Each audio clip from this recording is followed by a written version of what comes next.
Ya, kau jangan jumawa Hotman. Dan kau kalau bisa menjarakan Rasman, saya acungi jempol kau ya. Kau mulut besar Hotman ya. Ingat, saya Dr. Firdaus yang berbicara ya.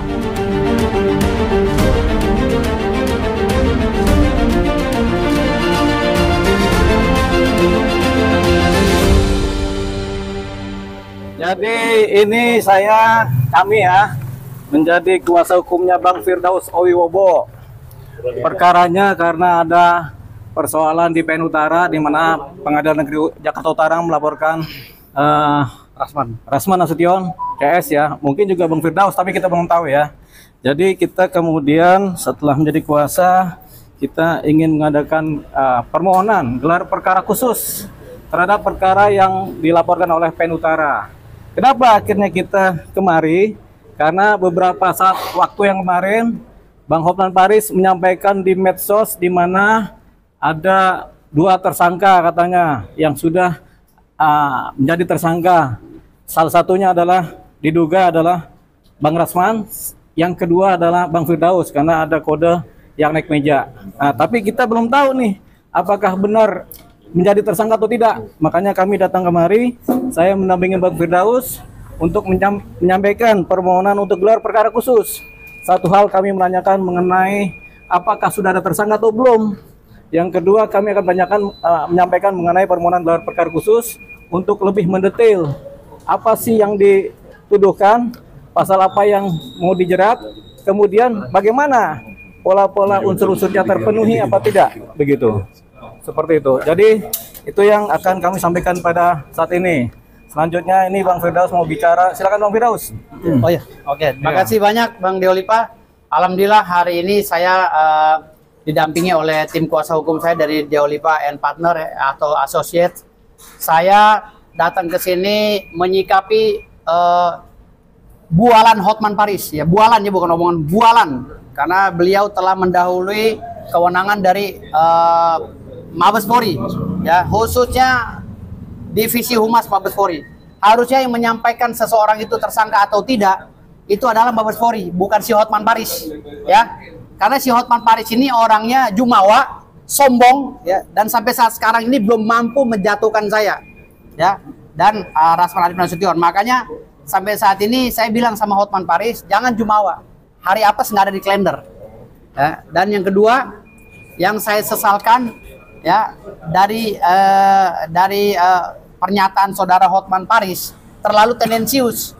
Masalah beliau dengan Rasman Arif Nasution itu adalah masalah pribadi ya. Tapi kalau masalah kedinasan secara substansional harusnya lembaga yang berkait yang menyampaikan hal tersebut. Masalah gelar perkara khusus ini atau gelar perkara biasa dilakukan atau tidak itu kewenangan daripada Mabes Polri.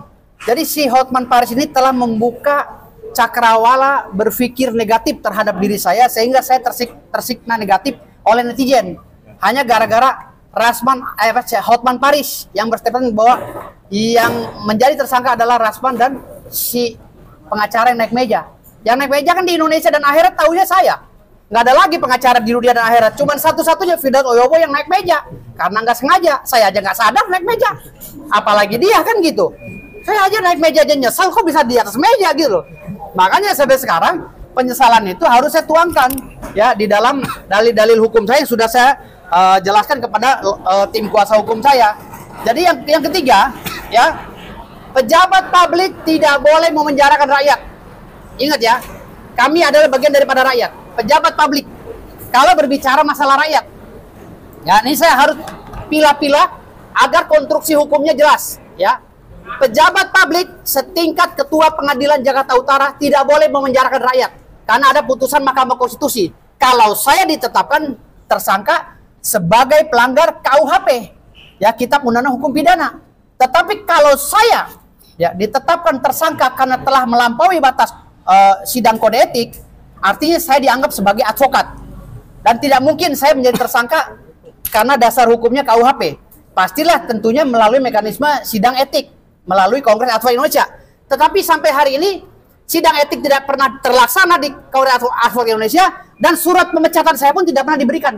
Dan sekarang sedang bermasalah RDP di DPR RI, sedang bermasalah judicial review di Mahkamah Konstitusi dan Mahkamah Agung, dan sedang bermasalah di Komnas HAM di ombudsman dan lain-lainnya. Jadi semua yang bermasalah ini jangan dulu diterapkan karena proses perdatanya sedang berjalan sesuai dengan Perma nomor 2 tahun 1956. Jadi jangan coba-coba menerapkan pasal-pasal kepada saya tentang KUHP karena saya ini advokat 4 pilar penegak hukum catur bangsa. Hakim mempunyai mekanisme tersendiri karena berkaitan langsung dengan Undang-Undang Nomor 48 tahun 2009 tentang kehakiman. Ya, jaksa mempunyai kewenangan sendiri karena berkaitan dengan Undang-Undang Nomor 16 tahun 2004 tentang jaksa. Dan mereka mekanisme penghukuman terhadap jaksa dan hakim melalui sidang etik sama seperti pengacara. Pengacara berkaitan langsung dengan Undang-Undang 18 tahun 2003 tentang etik, ada pasal 26, pasal 3, pasal 4 tentang kode etik. Jadi semuanya mekanismenya jelas. Polisi juga ada Undang-Undang Nomor 2 tahun 2002 tentang kode etik profesi polisi.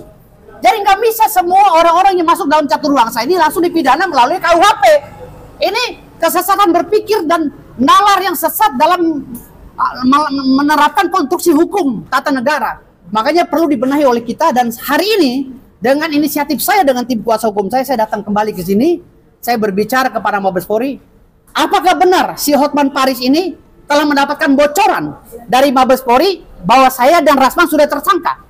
Kalau ini benar berarti polisi telah melakukan kejahatan. Ya, Mabes Polri institusi yang besar ya, yang sangat dimuliakan oleh negara, oknumnya telah melakukan kejahatan besar karena telah membocorkan rahasia negara kepada orang lain yang bukan mempunyai korelasi dalam perkara ini. Karena yang mempunyai korelasi ini adalah kepala kejaksaan, kepala pengadilan tinggi, kepala pengadilan Jakarta Utara dan saya. Saya terlapor, pelapornya beliau. Gitu. Jadi Hotman Paris ini telah melanggar kode etik profesi dan organisasi pengacaranya harus menegur dia. Kalau nggak hancur organisasi pengacaranya, memiara orang-orang kayak begini nih, manusia-manusia seperti si Hotman ini, ya terlalu banyak keluar-keluar, tapi di mana-mana dia persidangannya kalah. Dia memimpin persidangan masalah klien dia yang jenderal kalah. Dia menangani perkara masalah Antam kalah. Kliennya rugi miliaran bahkan triliunan.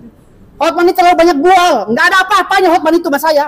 Sampai sekarang dia berupaya, walaupun kau siram sana siram sini pakai aqua Hotman, kau nggak akan pernah bisa kalahin saya. Kau tuh gak ada apa-apanya. Kau tuh ngaku-ngaku senior, saya junior kamu aja babak belur. Apalagi kamu mau ngelawan senior seperti Bang Deolipa nih, yang sumpah advokatnya melalui surat keterangan kehakiman zaman dulu gitu. Dia bilang senior nih, dari tahun 90 udah jadi advokat. Jangan kamu ngelawan Deolipa, lawan saya aja jebir balik Hotman. Ya, kau jangan jumawa Hotman. Dan kau kalau bisa menjarakan Rasman, saya acungi jempol kau ya. Kau mulut besar Hotman ya. Ingat, saya Dr. Firdaus yang berbicara ya. Saya tantang kamu Hotman ya, debat di Hotman Room atau di mana Hotum. Saya tantang kamu kalau kamu bernyali. Ya. Ya. Nah, oke. Ya, jadi tadi itu adalah ungkapan hati dari Bang Firdaus yang legal juga karena ada pondasi-pondasi legalnya. Ya. Yang kedua, memang kita mempertanyakan kenapa ada status tersangka tapi kami sendiri belum tahu nih yang sebagai telapor. Gitu, siapa yang membocorkan dan apakah benar demikian? Kalau nggak benar kan berarti ini fitnah, kebohongan publik. Ya, jadi kita akan kuatkan di situ. Yang kedua, ini statusnya Bang Firdaus pada saat di persidangan terdahulu di pengadilan negeri adalah sebagai advokat, sehingga yang berlaku adalah undang-undang advokat, bukan persoalan adalah KUHP ya. Kalaupun ada KUHP, advokatnya dulu yang dibereskan undang-undangnya, itu dia. Kemudian yang ketiga, ini ada pembekuan oleh organisasi advokat yang setelah ditelusuri ternyata belum terdaftar juga. Ini yang ketua umumnya di mana di AHU ya. Jadi ini beberapa hal yang kemudian menjadi distraktor ya buat kami ya, untuk kami menganalisa. Kemudian ini Bang Firdaus ini sudah mengaku khilaf dan sudah meminta maaf 8 kali kepada seluruh masyarakat Indonesia, kepada Pengadilan Negeri juga, dan kepada Mahkamah Agung. Pengadilan Tinggi Banten kepada Mahkamah Agung. Pengadilan Tinggi Banten dan Mahkamah Agung. 8 kali saya minta maaf. 8 kali ya? Ya, banyak kali itu minta maafnya. Udah 8 kali mau dipenjarakan juga, berarti nggak ada nuraninya itu. Pak Prabowo harus turun tangan itu.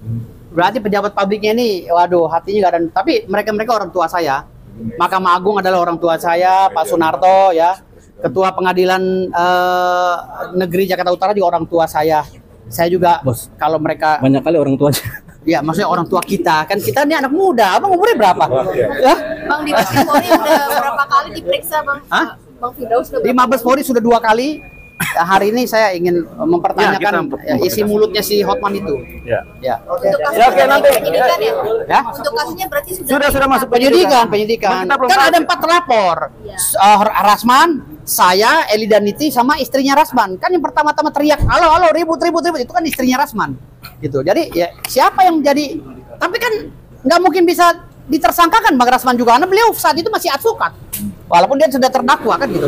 Advokat yang bisa dipecat apabila advokat telah dipidana sekurang-kurangnya 4 tahun. Kalau di bawah 4 tahun nggak bisa dipecat oleh siapapun. Ya. Ya, ada lagi pertanyaan ya. Kita masuk dulu ya.